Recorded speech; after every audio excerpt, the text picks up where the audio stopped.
Hi, welcome back to my location layouts that I'm doing here at beautiful historic Timberline Lodge on gorgeous, what's known in modern times as Mount Hood, but what is the original name of this mountain that I'm on is Wyist. I'm not sure if I'm pronouncing that right. That's how I grew up pronouncing it. But we're not far from the original people who inhabited this land. We're right near the Warm Springs Res. This is just a beautiful place. I've grown up around here. I've been coming here since I can remember. I love it here. And I just did a reading called the Three Magi reading that I created myself. So check that out. I just did that. It's for a journey that you might be on, and it's a unique layout that I've created for this time of year. And now the layout that I would like to do is a past life layout. So a message to you. If you're someone who's into past lives, this will be your reading. Like, who were you in a past life, and what's a message from that life that maybe can help you in your current present day life. Another thing I wanted to talk about before I do that layout is these beautiful images that we've all grown up with. In the English world, they're known as Paisley. In where they are originally from, the word is Buta, B-U-T-A, and then there are variations on that. This is a very, very ancient symbol. One of the most famous uses that I grew up knowing about was through Prince. He named his estate where he recorded music Paisley Park, so he had a relationship with Paisley as well. And I love Prince. May he rest in peace. I grew up wearing Paisley. Paisley was huge. It's huge all over the world, and it's a very ancient symbol. It's thought to be connected to the Zoroastrians and also the Persians. Near the Caspian Sea, the Persians, or what are known as modern-day Iranians, created this motif, as did the Zoroastrians. There's a little bit of back and forth, but the origin is Indian as well as Persian. So the Zoroastrians were sort of a religious group. They still exist. There are still active practicing Zoroastrians. But their religion has motifs and themes from both worlds, not only Persia and the original Persian, Akkadian, all of that kind of creation mythology, and then also the world in India of I don't know if it's Hindu or not, but I think it's really interesting. And part of where I first became interested in the history of this as a motif, I studied some informal art history when I was majoring in printmaking at Portland State, and some of a printmaking degree requires you to study art history, which I loved. I was fascinated with it. One of the reasons we even have Paisley all over the world to this day is because during the Renaissance era, there was this it's sort of like historic cultural appropriation, right? It's the exoticism or Orientalism movement within the art world, where people in Europe became obsessed with themes and art and culture of the East, or the Orient, as it used to be called. So sometimes they call that Orientalism.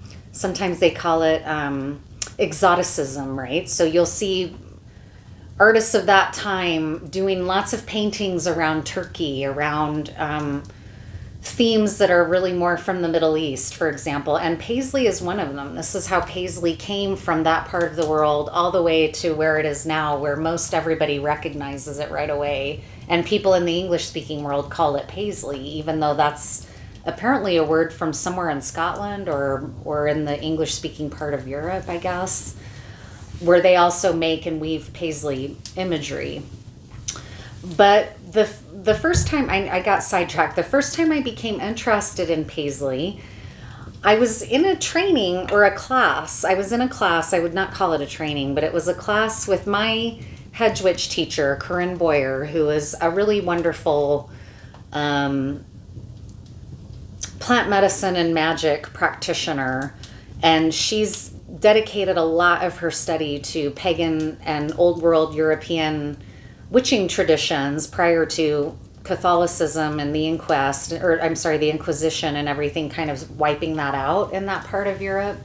One of her teachers is from the Nordic countries, and he was visiting, teaching us and my little group when I was learning from Corinne. He practices a witchcraft called trolldom, which is it's a syncretic witching practice today. Of the Nordic countries, and it involves elements of Christianity as well as pagan Nordic motifs. And one of the things he was teaching us was how to look at people with your eyes open as a healer and be able to just visually look at them and get a sense of what's wrong just with your eyesight. And what he was trying to teach us and help us to do is see them through our third eye versus these eyes.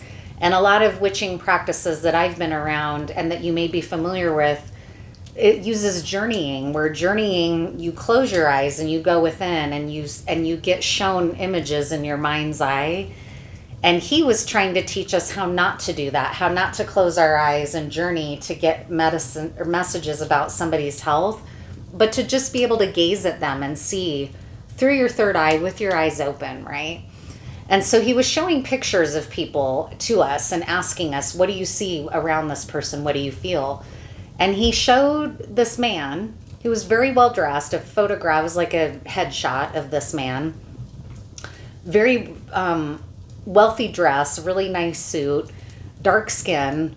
And I saw, as he was asking us, what do you see? He was surrounded with Paisley. In my third eye, I could see Paisley images dancing all around him, but I was too insecure to say, I see Paisley. But I wanted to know more because I trusted myself enough to think, I wonder why. And then he went on to tell us, after he was revealing who the people were of whose images he was showing us, this was a Pakistani ruler of some type, an elected official, and he had a lot of spell work done around him to protect him. And the Paisley image in certain parts around the Caspian Sea is known to protect against evil eye. It's also in the Zoroastrian tradition considered to be an image of the cypress tree with floral images around it, indicating fertility and abundance and long life. And those two things are often kind of interchangeable in a way in terms of protection. I don't want to assume themes of fertility are often also themes of protecting yourself and your life, right? Protecting your fertile life, your fertile future, the things that you want to come into being, right? So I remember learning that when this man that he was showing us was somebody who was a ruler in Pakistan, I was like, wow, Paisley, I've got to look that up later. And I made a note to myself. And that's where I first kind of went down the journey road of trying to learn about what Paisley is and where it comes from. It's also from Kashmir. So anyways, I just love that whole history. And it's funny that it intersected at the same time that I learned that the three Magi are most likely Zoroastrian priests who were very skilled in magic arts as well as dream interpretation. So I just love it. And here's all my Paisley. There's a lot of really interesting Paisley too in the modern times around uses in the US around like rednecks used to use these bandanas as a sign of freedom. Willie Nelson. There's a whole use of like using bandanas to signify your allegiances, Paisley bandanas I'm talking about, right? So it's just, there's a lot to learn about this motif. And as someone who's studied a little bit of art history, I love it. But we definitely have a long tradition in the West of almost fetishizing in our art and in our, the concept of the noble savage comes from that, which is a very kind of sad way that Western artists portrayed the indigenous of the Americas and Turtle Island as a noble savage, right? They on the one hand were sort of glorifying the indigenous while also sort of extending the idea that nevertheless we're superior. We have superior intellect. They're a noble savage, right? They're in harmony with nature, but they're dying. And a lot of these motifs, though they're not accurate, of course, they persist to this day, and it's where we get ideas like indigenous people in the United States are long gone or a part of the past. Well, that's not true. They're living culture. They've survived genocide. They're not noble. Just these themes really get translated down the line, and you may not know where those ideas even come from. Well, some of them come from art. Some of the practice of going into another culture and taking what you think is beautiful in a way, whether you think it's respectful or not. We have a long history of doing that, and Paisley is no exception. The reason that Paisley or the Buta came to us was through European and American artists sort of fetishizing the Orient or through Orientalism and exoticism. So it's interesting history. Am I saying you shouldn't use Paisley? No, that's not what I'm saying. I'm just saying that these concepts come from somewhere. They're not just invented by people who think they're trying to be woke, right? These are real historical patterns that show up again and again and again through the whole practice of conquering, right? And we're not alone. Europe, we're not the only conquerors. The Mongols, there's been a long history of conquering. People get so defensive as if we're people who try to point all that out or being insulting to Europe. It's not the case. It's just that Europe's the latest example of it, really, right? Of conquering. And Israel, too, a little bit. Israel has gone into a conqueror type status, colonizer and occupier and whatnot, right? Even though the Jewish community has, maybe because of so much trauma, I don't know. Anyways, enough about that. This layout is going to be, what did I say it was going to be about? Did I even introduce it yet? I don't think so. Let's just do a Celtic cross here. Oh no, I did too, sorry. I'm all over because I could just go on and on about these subjects forever. So we decided to do a reading about a past life.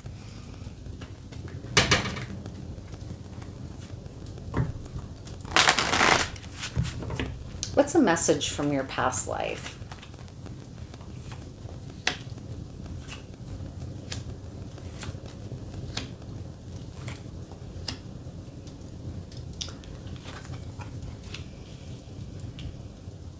So this column is going to represent the past life.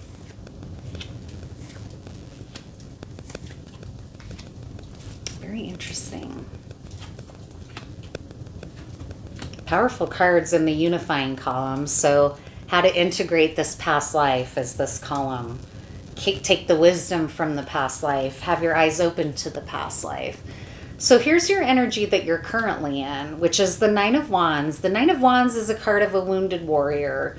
So this might have some relationship to this past life. We'll find out because there's a Justice card here. So there's a wounded warrior. In your mind, you're feeling really exhausted for whatever reason. You're feeling like you've been through a lot of battles recently, or you are just feeling embattled in your mind. And it's showing here as the Nine of Wands. And in your heart, you're going through a death. So this is the Sufi concept of death, right? Die before you die. Die to yourself. Kill your ego, right? Like if you're on a spiritual journey, you may find that you go through several dark nights of the soul, which can be like a dying to yourself. And you might find yourself in that period right now, going through a death and rebirth in your heart center. And it may have some benefit to you to know what's gone on in the past, in a past life that might be influencing this, right? So in the past life, in your mind, you had to face an adjudication or a judgment day. This is the Justice card. So you were also in your heart acting on something that you were very passionate about. So you may have gone before a judge in a past life and over something that you were very passionate about. I'm going to get more information about that. In your mind, you were facing some kind of an adjudicator about something you were passionate about. What happened to you? What happened to you in this past life? What was the sequence of events for you in this past life? What happened? You had some passion that was judged at some point by someone.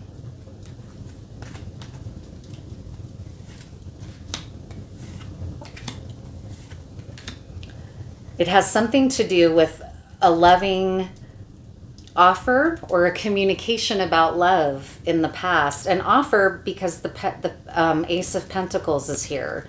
So you may have fallen in love in a past life with someone you should not have been with, like a relationship that couldn't be for whatever reason, either due to religious reasons or due to your station in life.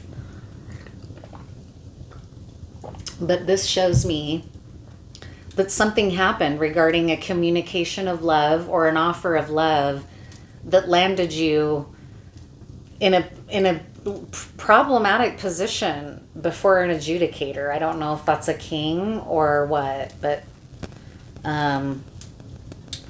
let's see what else. What else happened in this past life? There was some kind of love. You were in love with someone and you made them an offer. And you were quite passionate about this.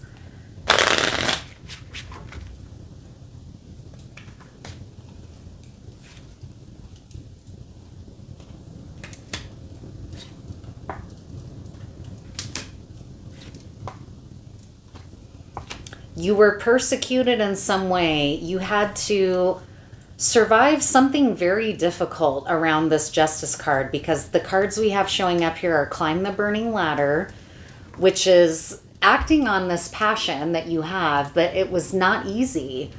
You had to find and be with people who were loyal to you. There's a myth or a universal theme being played out here, and I get the sense that it's something that you had to overcome through a rigorous trial, because you had to climb the burning ladder. This could be a literal trial in front of a judge, or it could be a trial just of society, I don't know. What happened to you? What happened to you?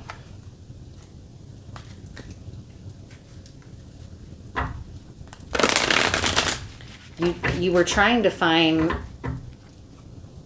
happiness and a loyal community that supported you. What happened to you in this past life? Yeah, it's interesting because here's the Nine of Wands again. So some of this, you were in a battle and you were wounded. It's something that you were willing to fight for. And my guess is that in the past, this really is literal, that you were a warrior and that you were wounded somehow, fighting for something that you were passionate about and that you loved, and that you were, maybe that you, well, what else? The Six of Cups is now here twice because the Six of Cups showed up with this. So my tech is starting to act up again. This is part 2. I was saying that you were a knight. So it was something that the church may have been involved because the Devil card is here. So now in your mind here is this Nine of Wands, and it feels reminiscent of this past life that you were in.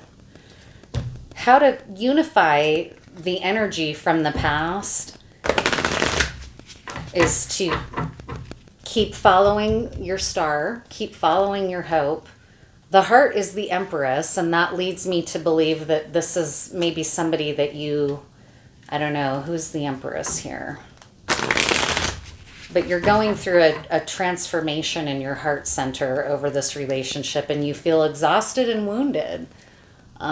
So you're trying to keep your hope up. Are you the Empress here? The Empress? Who's the Empress? The Eight of Wands and the World. So it's somebody that you want a fast change with, and you want a new world with, and you're going through the dying of your old self, possibly to make this world happen. What in the outcome? What about the moon here? But harmonizing this is to be aware that maybe you're being triggered by some past life memory that's still in your DNA.